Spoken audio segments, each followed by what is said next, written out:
thanks for listening. Yeah.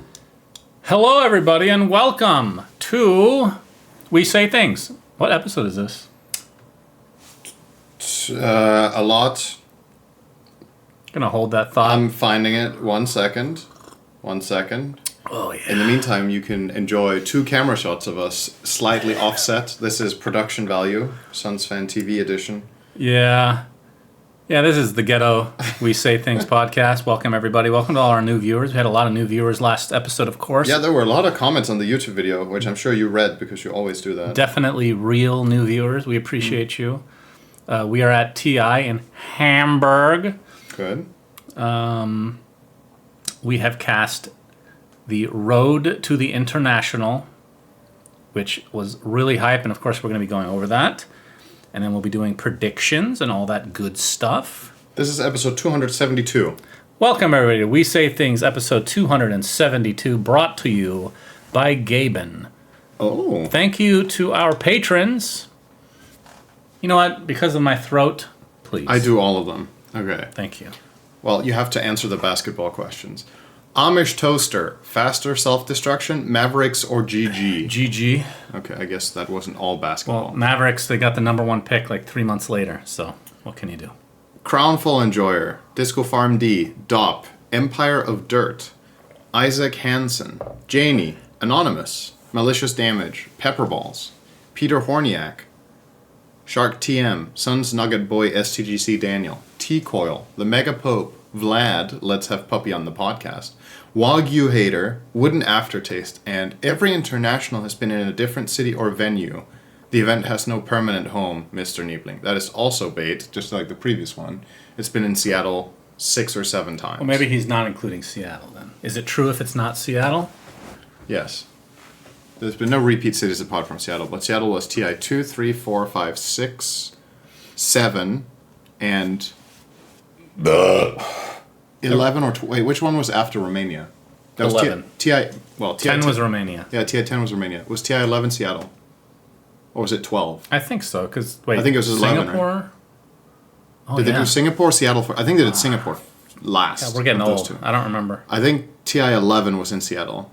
But either way, there's been 2, 3, 4, 5, 6, 7. Yeah, 7 TIs in Seattle, I think.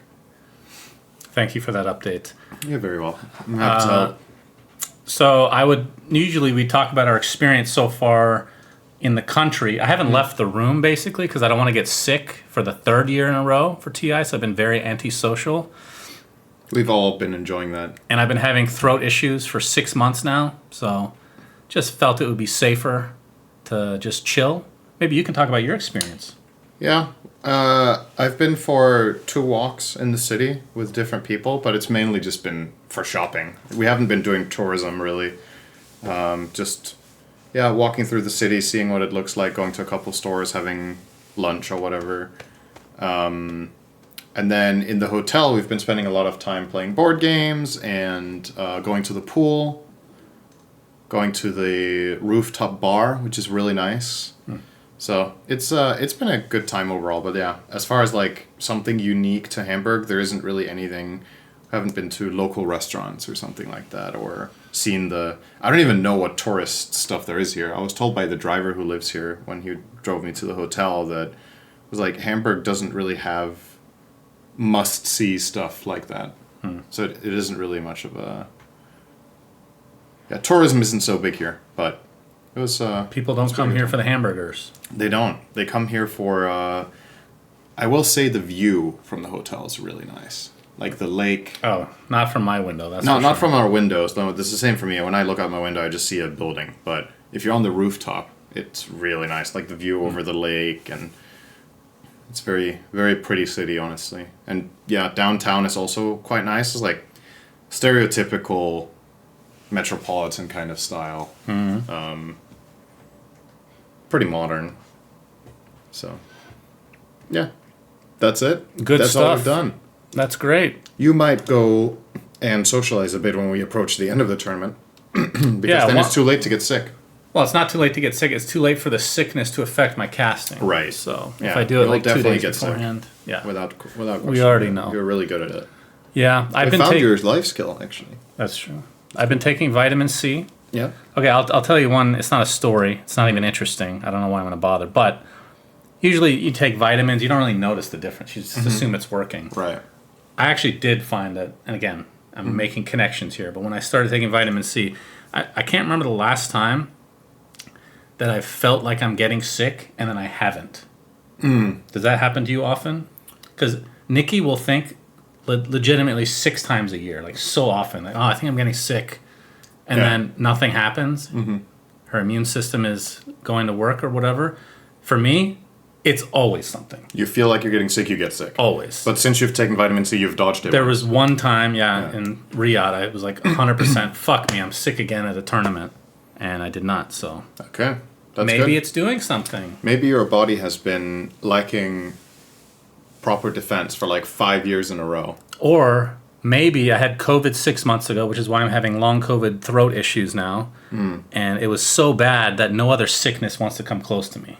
Your immune system is so strong, which means you're staying away from socializing for no reason. Because you're immune to everything for the rest of your life. All right, moving on to the tournament Good itself. choice of words, actually. We had, oh my god, dude, you see this shit? Oh, this looks great. You see this? This is my computer. Wait, is that... Does this look like that to you guys? Okay, there we Okay, go. was that the main scroll? This, yes. That's insane. This has been happening in game to me as well. Like, it doesn't matter. It's not a Chrome thing or browser thing. This computer is fucking cursed. Oh my It's awful. god. Okay, let me Anywho. check. I should keep up with chat to make sure this is still working. Oh, yeah, make sure. You are showing the homepage, so this is good, I think. All right, so the Swiss format has been incredible, I will say. We can go over the results. The games have been extremely good quality. The meta, even though people, like, the Helm of the Dom thing everybody's going for, they're spamming it. It doesn't, to me, it doesn't feel the same as Wraith Pact. No. To me, if anything, it adds more excitement. There's more units on the board. You're getting more farm because of it, as opposed to Wraith Pact. It's just, oh, we got it first. It's working, and I guess we want to fight because of it. You don't actually see it doing anything. Whereas this meta, I don't personally mind at all. A lot of the games have been going late, which I really love. Yeah. That's the thing about that item. So Wraith Pact made certain games really short. I think Helm of the Dominator on average makes the games longer because the teams constantly have to take care of waves. Which that generates longer games, and I think for most games and for most viewers that's exciting because you get to later portions of the game that you don't see so often. Heroes start getting crazy, you get hype moments, but ultimately it comes with the caveat that if you're a team that's really good at winning early and ending games, it's a lot harder to pull it off. So just favors a certain playstyle and certain teams, and I don't think it's a coincidence that now that we're in a patch where the average game time is longer, China is doing well. Because their Achilles heel for many years was early landing stage into getting run over by... I think the worst matchup China has had in the last 3 years has been Prime Game and Gladiators. They didn't stand a chance. They lost every game in 20 minutes. True. And they don't have that problem now because you can't win. They're not even... Game and aren't here. Secondly, it's a different game and roster, maybe and the meta has changed. There could be something there. Maybe Gaiman got some bribes from some Chinese teams to drop out. Yes, absolutely. Definitely real. I didn't think about that though. That is true. I definitely prefer Helm of the Dominator to Wraith Pact because the ways in which it homogenizes games I think is more interesting because it's more fun to watch teams get to a later portion of the game and like try to outmaneuver each other with like small things than some team is better at laning and therefore they win minute 25. Right. This has some more depth, but of course it is.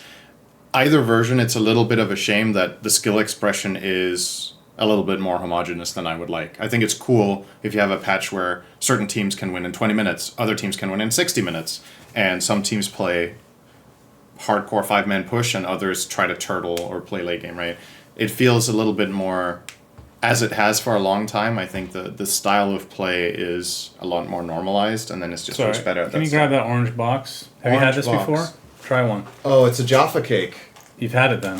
I think so. I think you've had me have a Jaffa cake before. I think the last time I had a Jaffa cake, you gave me a Jaffa cake. No, I don't think so. No? I've never had it before. Oh, you have never had it No. before. Okay, well now I'm questioning myself. So we get a certain amount to spend every day on food, and one of the meals. Show this on camera if you could. It's so fucking funny.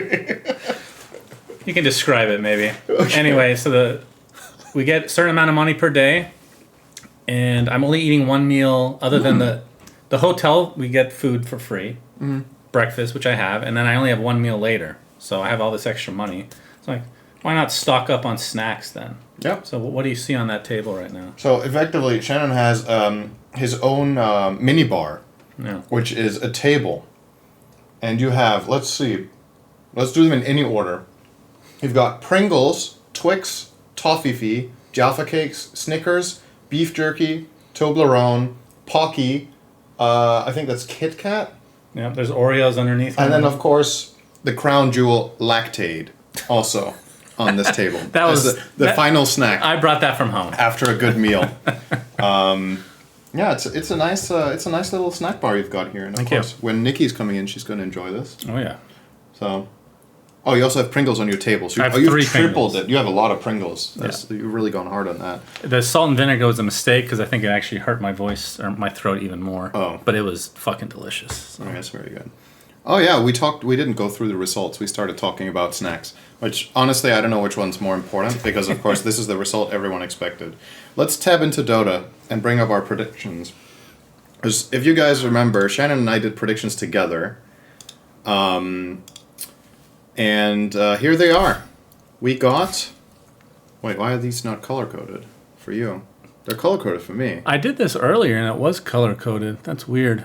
Okay, well, anyway, you guys don't have to imagine the colors. I can narrate this because I'm very confident how we ended up. Because we did this together, so we set the same predictions. And on the final day, I was like, if the stars align, we can get 0 out of 16 correct. Mm-hmm. And unfortunately, Falcons won. So we have 1 of 16. That was the only correct placement we got. I guess we can just combine this with the overall results, right? So obviously the top row, everything we predicted there was incorrect. Except Falcons. Spirit didn't even make it. They went 2 and 3. Unreal. Tundra made it as 3 and 2, so they're in the wrong place. P-Vision made it as 3 and 2, so they're in the wrong place. Liquid didn't make it. Tidebound made it with 4 and 1. BB Team made it with 4 and 1. 4 and 1. So? Yeah, that's right. Those were the 2 4 and 1 teams. Aurora didn't make it. And then from the bottom half, the 2 teams that made it out of or 3 teams that made it out of there from there was Extreme Gaming got 4 and 0. They've been incredibly good. Enigma Galaxy made it out, which a lot of people are very excited about. They won the elimination game against Aurora. And then Heroic also made it out 3 and 2 after they won their elimination game against Yakutu. So, yeah, we got basically everything wrong, which, of course, you guys were begging us to do predictions so you could copy them. Don't know if I recommend that for the next stage, but we're going to do that now. I was going to get 2 right with Nemesis being out at 0 and 4. Yeah, you wanted Nemesis 0 and 4. Yeah. Would I have changed anything? Yeah, you convinced me to not do Extreme 3-2, which would have got the Aurora correct, because that was the team that would have been down there. Oh, okay. So we would have got 1 more. Okay. So if we both got a little bit of our way, we could have had 3. Instead Impressive. When we combined our best efforts, it got worse. Yeah, according to the Valve blog, literally 0 people got perfect score on this. And 1 in 5,000 people got 10 right or more, which is ridiculous. Like, it just goes to show just how unexpected these results were. It's kind of crazy. I mean, we obviously just kind of skipped over it almost, but Liquid defending champions out before top 8. I'll go back to the Liquipedia. And Spirit, 2-time champions, also don't even make it to top 8. So here's the overall breakdown. The thing that's missing here is it says 2 and 3 or 3 and 2, but the real this is not the actual end placement. Well, we can just the green teams, these top 3, they made it immediately. Yep. Navi, Boom, and Nemesis all out immediately, and then the rest basically played out to see who would go elimination best of 3s. So Heroic 2-0'd Yakutu with 2 Meepo games. I could not believe they got Meepo in the second game in a similarly good draft. Again, I was pretty disappointed with that, but as far as expectations went, Yakutu did as expected or maybe even a little bit better. Enigma Galaxy beating Aurora was almost a 50-50 for me. I think this is what a lot of, in particular, Western fans were hoping for. I just think it's just good for the game that there's an underdog and that underdog is Enigma and makes top 8 is really good. Yep. It's good for the game that China is doing well for once, so that's also good. P-Vision beating Wildcard, not surprising. Then Tundra against Liquid was a pretty close series. I don't think there was a strong favorite in that either, but I guess Tundra maybe played a little bit better overall this tournament. It's kind of close. And then Falcon Spirit. Spirit did not look like themselves this tournament. They came in fine on day one, and then it was like they had a team talk and just really missed what they needed to do. So their next series looked really weak, and then they actually leveled up for the Falcon series, but not by enough, because Falcons look really good. So the amount of catching up Spirit had to do overnight was quite significant. 76-minute game. Yeah, the first game was really long, and the second one not so much. And a lot of the games are pretty long. Yeah. And of course, a lot of people look at this. First thoughts are, why are these 4 teams playing each other? Right. Which, by the way, I think, and I know there's... First of all, I'm glad that it went out this way, not because the specific team is out, even though I really love Spirit. We just get more representation now. We have basically every region other than Southeast Asia, if I'm not mistaken. So you have both sides of Europe. You had NA almost. Anywhere in the elimination round. That's as far. I mean, that's good enough for us. They absolutely could have won the second game of their series, by the way. They were really far ahead. Yeah, they but just dropped the ball. They're the extreme underdog. Yeah. But then you have Mina, right? You have, and then of course China, like you said, just doing extremely well. So Yeah. I think it worked out pretty well. But I think there was a rule that there was some controversy over, which was teams can't play more than 2 best-of-3s in a day.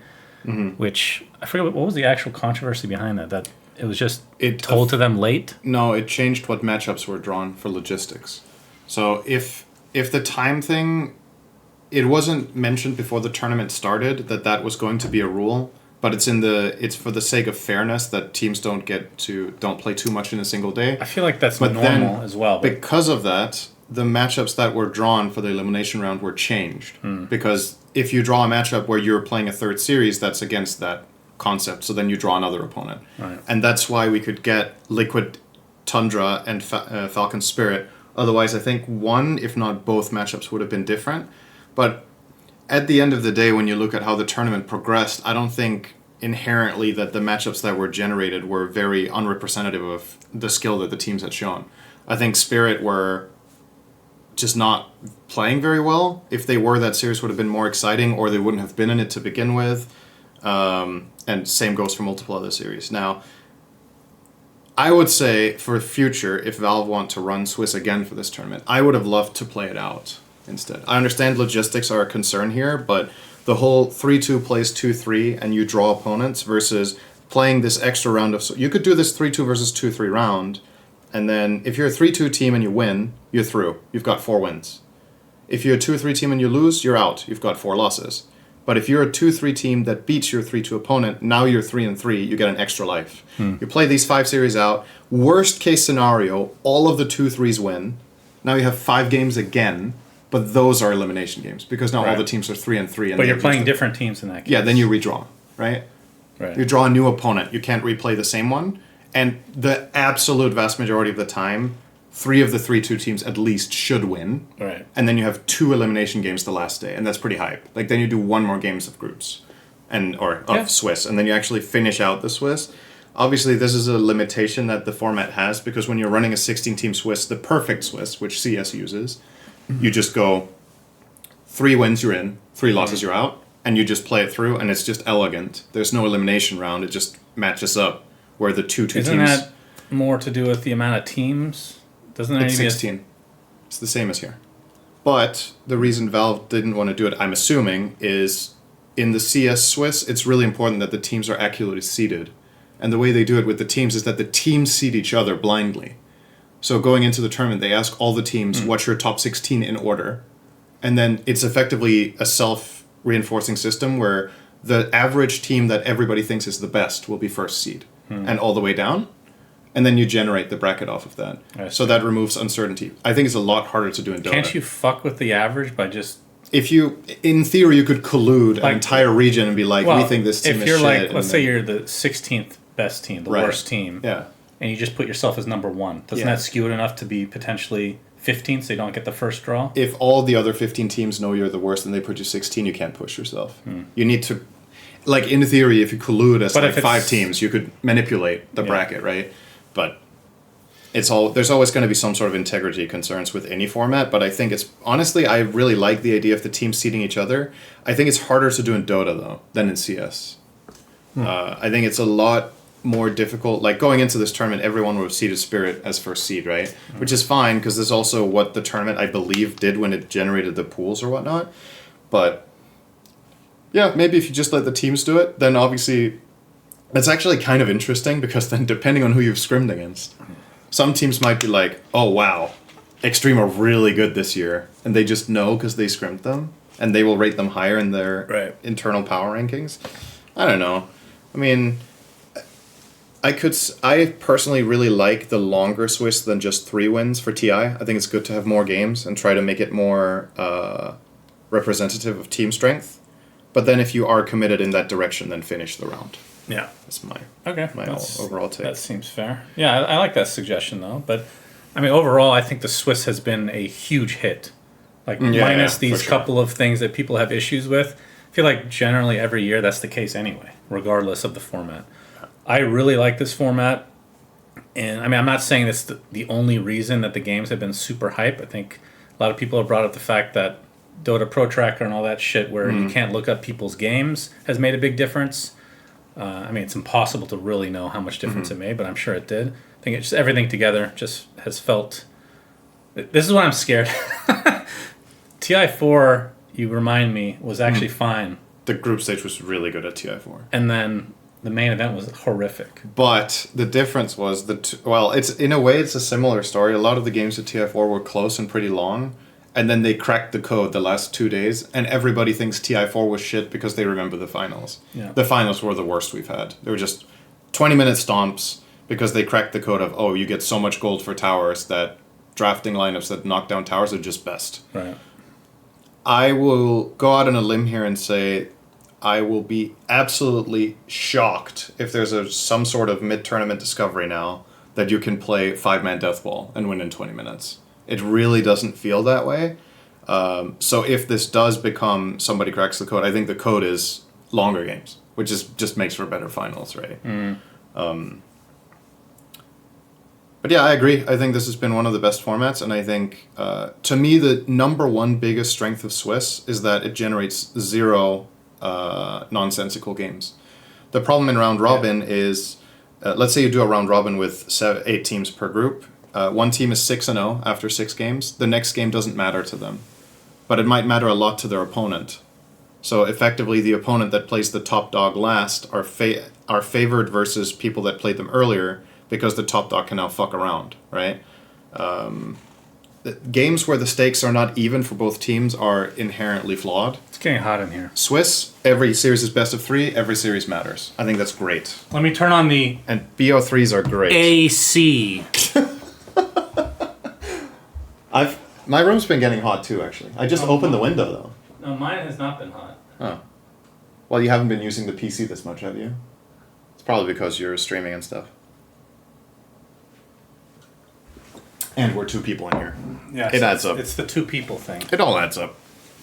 But yeah, that's BO3s are great.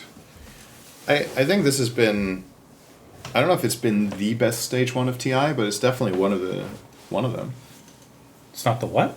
Yeah, I'm not sure this is the best first stage of TI ever, but it's been 14 times now. I think really good group stage, but it could be the best. I think some of the storylines are super cool. From my memory, it is the best group stage, which they don't want us to call us group stage. Right. The best road to the international we've ever had.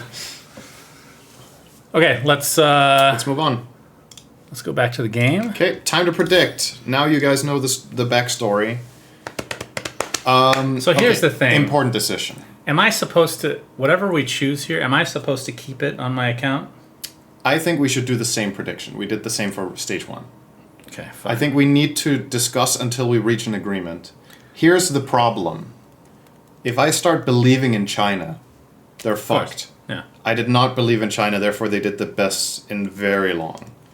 All right, let's just, we can start with the easier ones first. Okay. Are we allowed to say what we're casting? No, I don't know. I don't know, so let's not. Okay. So this one is really hard. XG versus Tundra. Mm-hmm. I'm going to hold off. P-Vision versus Heroic, I think we'll both go P-Vision. Yeah, I agree with this. I don't think it's like a landslide, but maybe like 60-40. And then, much to other people's chagrin, as much as I'm rooting for them, I'm very sorry. I do not have any faith in NGX. Okay. I feel like they have played some of the lowest quality games of TI, and they scraped by, but I think they're going to bomb out immediately. They were BB Team's only loss in the Swiss. NGX won 2-1. That doesn't matter to me. No, that's fine. I'm just saying that was the only opponent BB lost to. I mean, are you disagreeing with this then? No, I still think BB are the better team. But Okay. the good thing for NGX here in this draw is that, at least for their mentality and their showing, they know they can beat this team because they've done it already. I think somebody told me that Sumail said in an interview that they thought BB Team was the best team they played against, even though they beat them. So maybe they just played their best that day. But he definitely respects them. I mean, that's the thing. I think if NGX can play to their peak and then they stop making these throws that are extremely consistent, then I think they can do quite well. But every game has been throw, back. Like, it's interesting that when they play, it feels like the other team also throws. Like, the entire game becomes chaos. Yeah. Which maybe benefits them a bit, but Don't know. it's just too much inconsistency for me.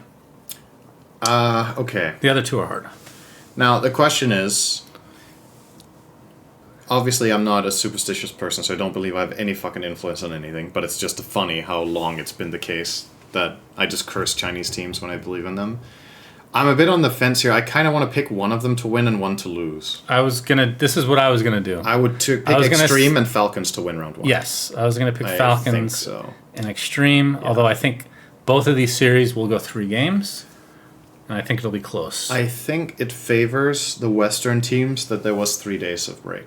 Yeah. Because I think they are the ones that need to catch up, and they can have more time to figure out what Extreme in particular are doing so well.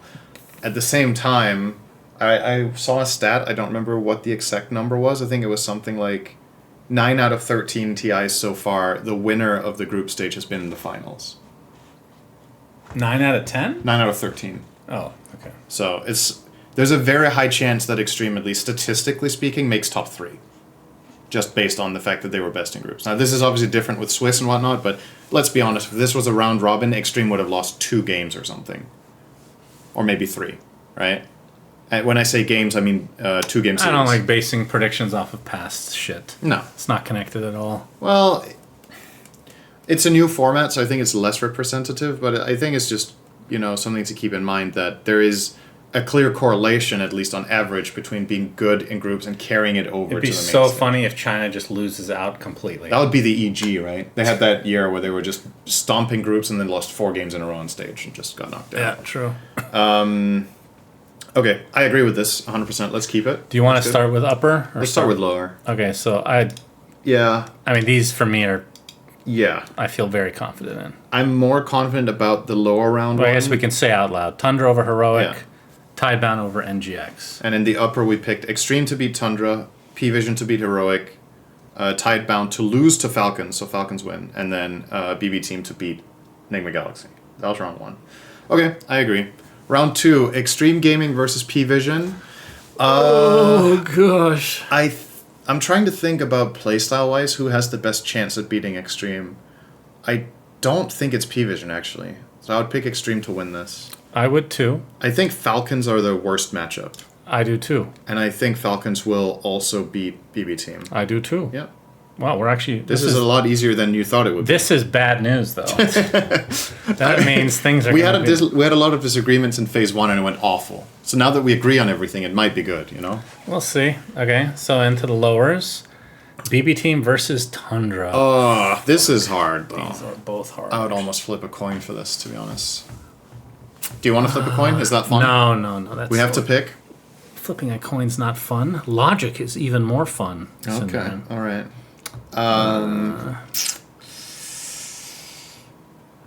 I mean, it could be based off feeling. Like, if this was Tundra in full strength, they might not even be in the lower bracket here.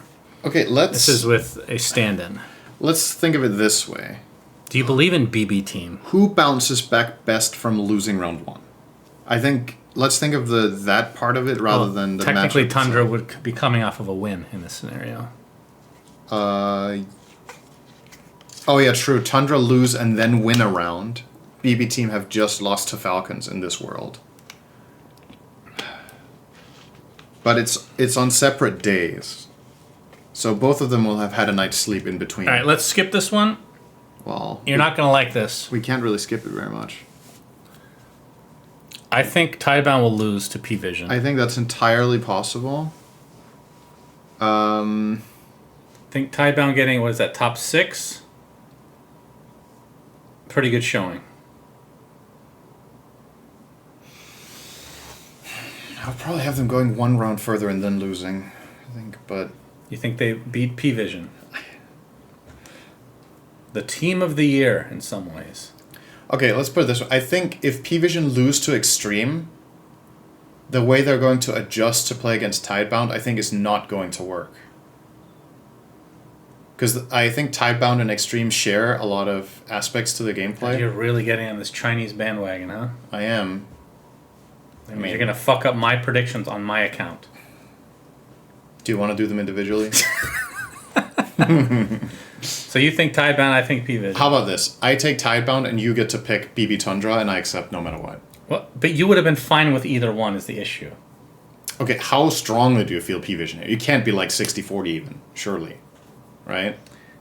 It's It's just close. a feeling. I just have a feeling that... Your feelings got us 1 of 16 in round 1. That's not true. Our feelings. Yeah, there you go. Okay, but if we both stuck to our gut fully and didn't compromise, we would have got 3 out of 16. We would have each got 1 more. It wouldn't have been better than that. As a matter of fact, we talked each other out of them. So if you have Tidebound winning here, you're saying they lose next no matter who it is against, which I disagree with. No, I don't agree with that necessarily. I think, see, that's the thing. I think Tidebound actually beats both BB Team and Tundra, but I think they lose to P-Vision. I think it's just a bad matchup. I think it matters that P-Vision just lost, though. That's the thing. When does that matter? I think it's better for Tidebound to have lost round 1 and then beating NGX and warming up, versus P-Vision just losing to Extreme and then having to play Tidebound as their next opponent. These aren't on the same days or anything. I know. See, this is the issue. You're going to pick... If I give you this concession with Tidebound winning, you're going to have them keep going, and that's not going to happen. Sorry, I love Faith Beyond. It's not going to happen. Okay. You know what? You can have this prediction, and then I can have the joy when they go further. That's fine. Well, this is helping you out with the curse. Oh, yeah. Okay. All right. Let's do... Then I guess I have to pick the other one. Yep. I'm fine with Do BB team. BB. Yeah, so- Maybe we'll get to cast them at some point. So round 2, Extreme Gaming win This one's easy. I think. against P-Vision, Falcons win against BB team, and then in the lower, BB team win against Tundra, and P-Vision win against Tidebound is what we have.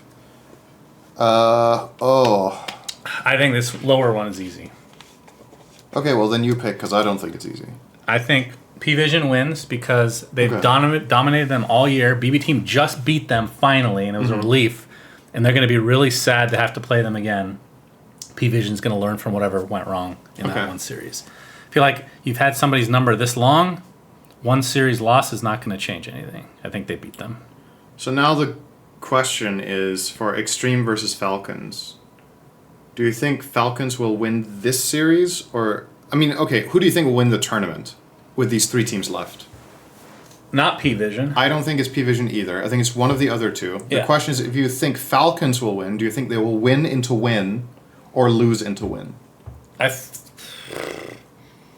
I actually going to pick China? Because for me, I think if Falcons win this tournament, I think they lose upper first.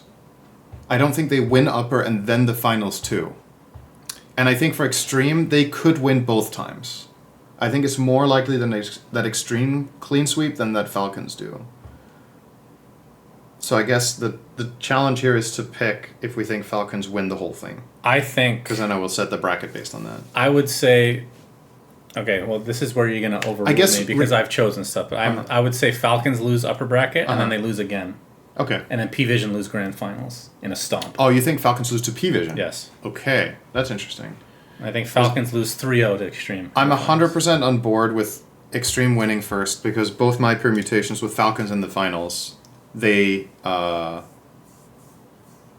lose the first version, right? If they get to finals, I think if they win, they have to lose first, whereas Extreme could win the whole way. So I'm okay with this. Okay, so Extreme beat Falcons in upper, and then you think P-Vision beat Falcons now. I do, but Okay. I feel like I've chosen so many that I mean, I'm on board with that. I don't mind it. Because I think, just historically speaking, when Falcons lose feels in like that Falcons stage, always sometimes- end up like third place. Yeah. That's what it I seems like. I could be on board with this.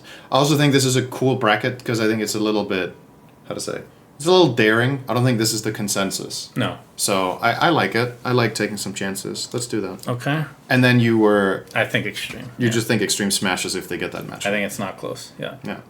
I think P-Vision, Okay. they're a cool team. I just don't see them winning TI. I don't think they'll win either. I think either, if you could, with the 8 teams remaining, I would say the probability that either Extreme or Falcons win is like more than 3/4 for me. It's one of those two teams. I'm pretty confident. And then the next 10% of probability is split between Tidebound and P-Vision or something. Like, Right. Hey, I'm in the 87th percentile with points. Nice. I'm in the 95th Oh, because I actually played Fantasy, and you didn't. Oh, I did. I just didn't re-roll. Well, yeah, so you didn't play. You just put want- some cards on there, and You then want to teach me how to do fantasy? it's a bit late. Well, isn't there I can do it for this one, Yeah, right? you can. I mean, Yeah. you can try to catch up if you want. It's just all this text. I didn't read it. Yeah, it's and then not you just gave interesting. up. Okay. And then I see I have 50.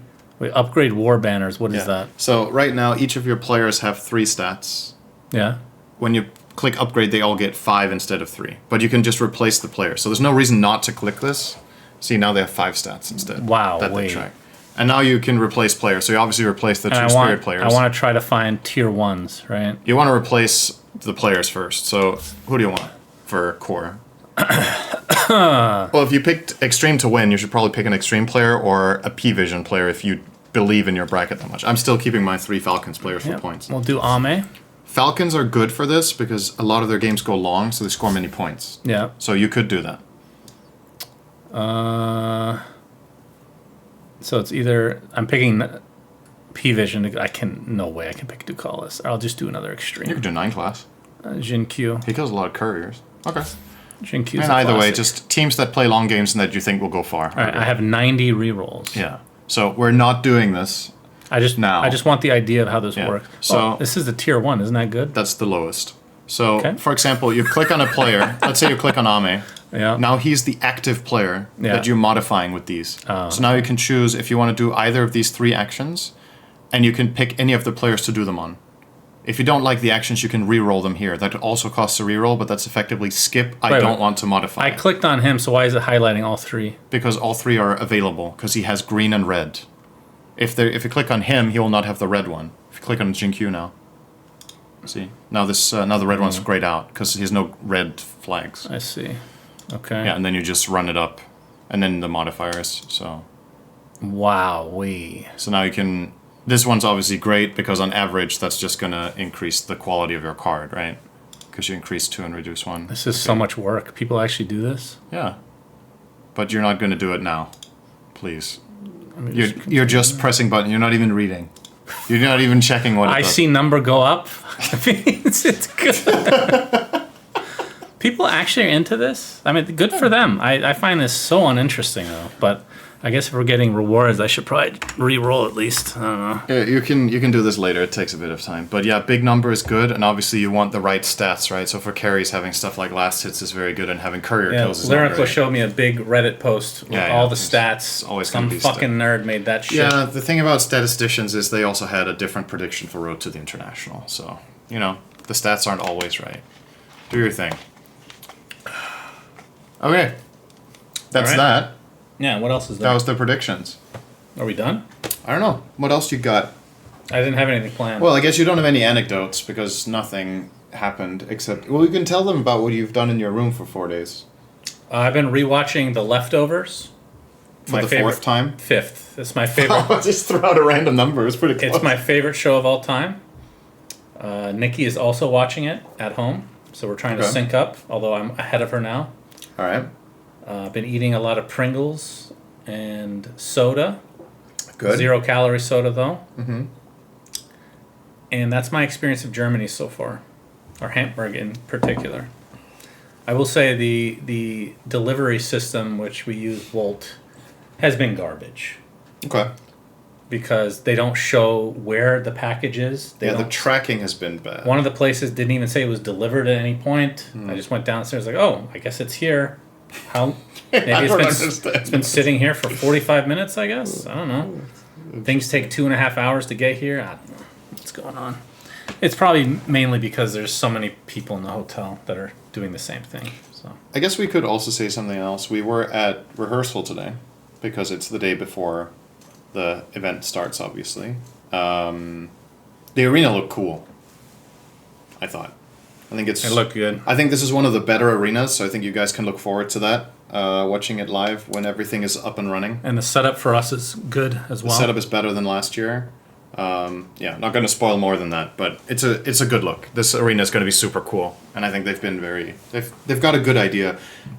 It ties into the whole theme of what they've like presented with the artwork, which is unsurprising because they do that every year. But yeah, I'm curious to see if there's going to be some cool reveal or if there's like a culmination in the whole theme, what they're trying to, if it's like hero related or maybe some sort of story related. How about, the next Crownfall? What would you say this theme is? It's like universe, celestial, Enigma's brother. Let's get Enigma's brother as a hero. Anton. I was gonna say Bob, but Bob. sure. Okay, yeah. You got Black Hole. We have a Blue Hole with Storm Spirit. So how about Green Hole? A Green Hole, RGB. What? How did that get RGB with black, blue, and green? I don't know. Do you want Red Hole first? It's just short-term memory loss from all the soda I've been drinking.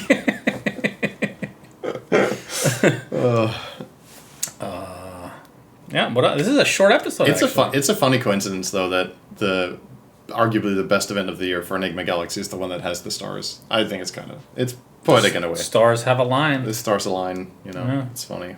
Absolutely. Yeah, I'm not sure what else. We can talk a little bit more in depth about the meta if you want, but like essentially, the main thing I've noticed is that, which is interesting compared to previous TIs, is for previous TIs I felt like the quality difference between top and bottom was bigger than it is now.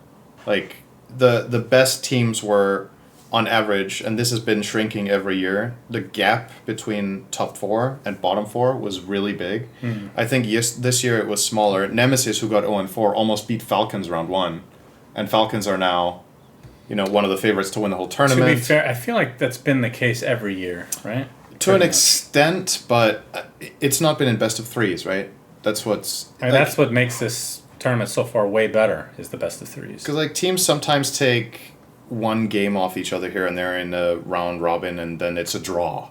But an underdog almost winning a BO3 against the top dog is pretty interesting, and obviously some of the favorites not even making it out also goes to show that the gap is narrowed. Because I think 2 years ago, if Spirit showed up to a tournament like TI at 80%, they would probably still make top 8, right? I think this tournament that wasn't even enough. You could argue they weren't even at 80%. I don't know what they think, but just not their best showing. So the field has been closer, and overall that also means that in any individual game, the teams are less likely to just smash the lanes and win in 30 minutes. Then we have the whole Helm of the Dominator thing adding on top feels like of nobody that. can even finish in 30 minutes anyway. Yeah, most of the games end after 45. I think the average game time so Falcons have the longest average game time of the tournament, I think 54 minutes, which is the highest number I've ever heard for average game time by a team in any tournament. I think the average game time of the whole tournament is something like 45. Maybe it's a bit higher, which obviously means that some games are short, but a lot of them go beyond an hour so far. A lot of the games. I think we cast 3 or 4 games going past an hour out of our series. Something like that. And a lot of them were in the 50s. So that's my kind of meta. Yep. Love that shit. But also noticeably, in most of the series, no team has like a really big lead at minute 30. And it's not just about smashing lanes, it's also the teams just seem more clever about, are we in position to contest Roche, or should we just give it up? Can we actually take the Tormentor here? When they make the call to just farm, most of the time that the team that's ahead isn't pulling a lot more ahead. That was how Falcons used to win a lot of their games, was they got ahead minute 20. True. And then they got ahead by another 1,000 gold per minute until they won. This doesn't happen here. Even when Falcons have a good start, the relative lead they grow per minute is so much smaller than it used to be, and I guess that's largely just attributed to teams just getting better at playing around that. So yeah, that just makes for closer and longer games. Somebody's asking, is there any series that you would recommend watching? Well, I think the issue is There were a lot. How do you pick? Number one, there's a lot. Number two, we can only watch so many, and like the games we're casting are the ones that we're going to remember. Who were we casting? It was a really good series. I mean, Cap just cast a really good series. Like his final cast was very good. I'm trying to remember the teams. I'd have to go back and look through the schedule because it's hard to remember. It was Falcons versus Falcons Extreme. Was it? No. It was in the elimination. Okay. It must be Spirit, right? Wasn't there a crazy Spirit Falcons game? Or am I thinking of somebody else? Was that game one? I mean, Falcons did play Spirit for elimination, yeah. Yeah. First game was 75 minutes. Well, I don't want to... Oh, I guess I can bring this without them seeing it. Yeah, the 76-minute game was crazy. So game one of Falcons versus Spirit, I'd recommend. And then the series we can just look through the grid here. We cast... Who did we cast that was really good? What was our best series? Yeah, ours... I think it was not on the final day, right? I think probably round 4... Does it say who cast the game? Oh, we cast this. We cast Extreme Tidebound. Extreme Tidebound game 2 was sick. 63-minute game. That was really good. Oh, that's right. That game was fucking amazing. Undying versus Centaur. That's all I'm going to say. That's one of the best games of the tournament. Extreme Tidebound game 2 was really good. That was the individual best game we cast, I think. Yeah, 100%. But that might not necessarily be even a top 3 game of the tournament because there were so many good ones. But yeah, that one was crazy. Cloud Generator's running in chat as well. Tundra versus Liquid game 2. That one was also really good. Oh, that's the one Cap cast, yeah. But that was very, I think there were games that were equally long and very entertaining, but for different reasons. I think the Liquid versus Tundra series was just worse execution than the Extreme versus Tidebound series. I think the Chinese teams were playing better, but that doesn't necessarily make the game more entertaining. Like, high stakes, people being stressed, making mistakes. Mistakes make things more exciting for people. So, if you want a general rule, any NGX games are going to be entertaining to watch. That's right. Because you never know what the hell's going to happen. But yeah, Tundra versus Liquid game 2 was very exciting, but neither team was playing that great, honestly, compared to what they can. But they were in the same boat, which made it really exciting because there was a lot of stress. You could tell the players were all over the place and struggling to find their footing in late game. Whereas in Extreme versus Tidebound, I feel like both teams were very comfortable late game, and it made it very close too. They just executed on a very high level. Hello, Nikki. We have already started the podcast. We're 48 minutes in, actually. We're trying to extend it so that we feel like we've done a good job. It would be ironic to have like all of our home episodes are like go beyond an hour, and you're always like, how do we do it? How did this go beyond an hour? And then the one at TI is 40 minutes. But at the same time, I guess that's what it's like when you're at an event. There's just the event, right? There's nothing happening around. There's no news about Dota because it's just. But usually we're out doing stuff and we have stories. Right. This time That's the thing. There's not so many stories. Previous TIs, we generally go out for cool restaurants or see something when we have the opportunity to, or But yeah, this has been very, very chill overall, which is fun. Oh man, the NBA set. There's been some major NBA news. You know what? I'll give you this. This is a short episode, so you can do NBA segment last. Okay. Are we ready for it? I'm gonna be on my phone, and then you just tell me. Okay. You tell me when you're done. So we're ending with the NBA segment. A major development has occurred. What's the best way to explain this? Do you know who Steve Ballmer is? He sounds like someone who messes up. You don't know who Steve Ballmer is? No. He either drops 30 bombs or he bombs out. One or the other. He is one of the founders of Microsoft. Oh, that was not very You've close. actually never heard of him. Not that name, I think. Interesting. Steve Ballmer.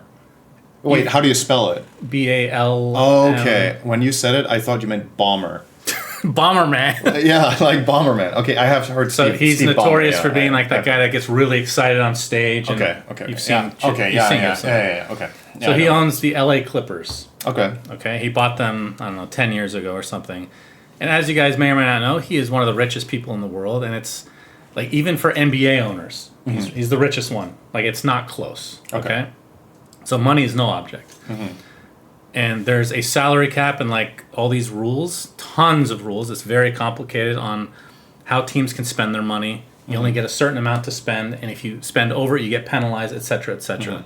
Since he's been an owner, which actually ended up fucking us really hard because we finally got an owner that wanted to spend, but because he throws money around just like it's nothing, they had to make it even more strict. So now they added like these apron rules where when you go over a certain amount, like it truly fucks your franchise. Okay. Like you lose picks, like it's major stuff, right? So when you're signing a free agent, you only have so much money you can spend, and you cannot promise them extra stuff, Right. right? There was an instance, it's not exactly the same, but the closest comparison was the late 90s, or maybe early 2000s, the Minnesota Timberwolves wanted to sign a player named Joe Smith, and they didn't have that much money, but he really wanted to go, and they're like, okay, if you sign for this amount, when the contract's over, we'll spend this much, because then we'll be allowed to. Like, they promised him stuff, essentially. The commissioner at the time, David Stern, is always like he's a big hard ass, and he fucked them so hard. He deleted, first of all, he said, no, you can't go to the team anymore. And number two, you've lost 5 first-round picks, which is like the next 5 years. You can't draft anybody. Like, they were royally fucked. Holy shit. So since then, nothing like that has ever been public, until now. So Kawhi Leonard is a very famous player for not having any kind of personality. He's extremely good. He's cute though, right? If he's called Kawhi. No, I would not say so. He's a very antisocial. He's actually a very weird superstar, but he's extremely good. He played for the San Antonio Spurs as a young kid. He won Finals MVP, so he won a championship with them. Then they traded him to Toronto, which is like a franchise that hasn't had any success, and they won. They only had 1 year left on his contract. It was one of those, we're going all in to try to win this year. Then we try to convince him to play, like sign a contract. They won that year, which was fucking crazy. So he has 2 championships, 2 final MVPs, and then he became a free agent, and that's when he signed with the LA Clippers, right? Because he wanted to be in LA. Okay. So now it's come to people's attention that Steve Ballmer promised him a lot of stuff. There was an article written about him with tons of sources, so it's basically a foregone conclusion this is actually real, that he set up I forget what those companies are called, like a fake company basically, a holding company that sponsored Kawhi Leonard for like, how much money was, like, let's just say 50 plus million, like some egregious amount of money, and he never even showed up to do anything. And then the company went bankrupt, etc., etc. Very obvious way to just pay somebody extra money without it counting towards the salary cap, right? Okay, somebody's saying 28 million. Okay, that changes things. I mean, I promise you. So the thing is, like, it's probably a foregone conclusion that every owner that has the money will do something similar to this. This one becoming public means that the NBA has to do something. But now you have Steve Ballmer, who, again, this is why I brought up how rich he is. He can actually influence media. That's how powerful he is. First of all, I think the guy is actually cool. I think he's one of the cool billionaires. Not that there's that many.